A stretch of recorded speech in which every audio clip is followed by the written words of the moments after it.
Bakit sinasamba ang daga sa isang templo sa India?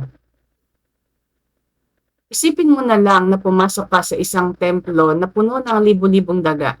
Tumatakbo sila sa sahig, umaakyat sa paligid at kumakain ng mga handog ng mga deboto. Para sa karamihan ng tao, nakakatakot ito. Pero sa isang templo sa India, ang mga daga ay tinuturing na sagrado at simbolo ng pagpapala. Sa Rajasthan, India, matatagpuan ang Karnimata Temple sa tahanan na mahigit 20,000 daga. Malaya silang gumagala sa buong templo at protektado ng mga deboto. Bawal silang saktan dahil pinaniniwala ang banal ang mga ito. Ayon sa paniniwala ng mga tagusunod ni Karnimata, ang mga daga sa templo ay mga kaluluwa ng kanilang mga ninuno. Naniniwala sila na pagkatapos mamatay, maaaring muling ipanganak ang isang tao bilang daga bago maging tao muli. Dahil dito, inaalagaan at iginagalang nila ang mga ito. Kabilang sa libu-libong daga, may ilang puting daga na napakabihirang makita.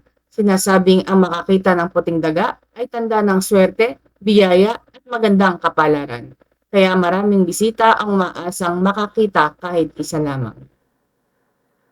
Para sa marami, kakaiba ang templong ito, ngunit para sa mga deboto, isa itang simbolo ng pananampalataya at tradisyon. Ikaw, bibisita ka ba sa templong ito?